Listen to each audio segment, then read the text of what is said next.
নমস্কার। সত্যমঙ্গল ইউটিউব চ্যানেলের সকল দর্শক এবং শ্রোতা বন্ধুদের জানাই আন্তরিক শ্রদ্ধা ও ভালোবাসা। আজ আমরা এই ভিডিওর মাধ্যমে ঠাকুর শ্রীরামকৃষ্ণের কথা থেকে আলোচনা করব। অপূর্ব একটি আলোচনা করেছেন ঠাকুর। মায়ার স্বরূপ কি? ঠাকুর বলছেন, কামিনী কাঞ্চনী মায়া, ওর ভিতর অনেকদিন থাকলে হুঁশ চলে যায়, মনে হয় বেশ আছি। ম্যাথর গুয়ের ভার বয়, বইতে বইতে আর ঘেন্না থাকে না। ঈশ্বরের নাম গুণকীর্তন করা অভ্যাস করলেই ক্রমে ভক্তি হয়। আদ্যাশক্তি লীলাময়ী, সৃষ্টি স্থিতি প্রলয় করছেন তাঁরই নাম কালী।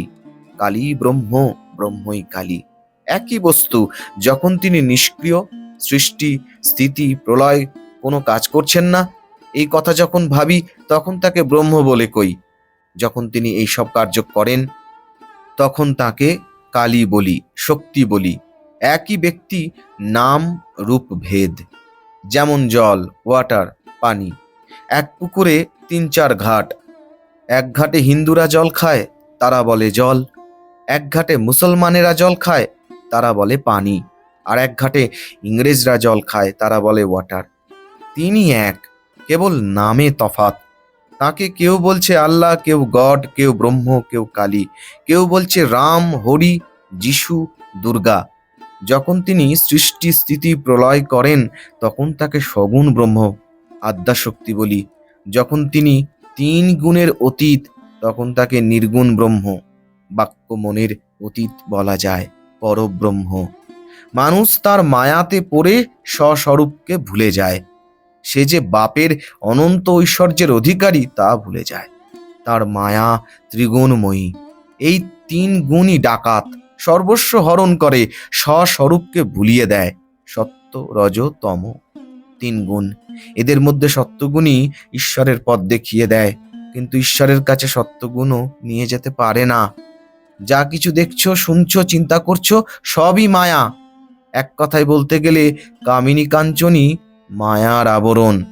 পান খাওয়া, মাছ খাওয়া, তামাক খাওয়া, তেল মাখা, এসব তাতে দোষ নাই।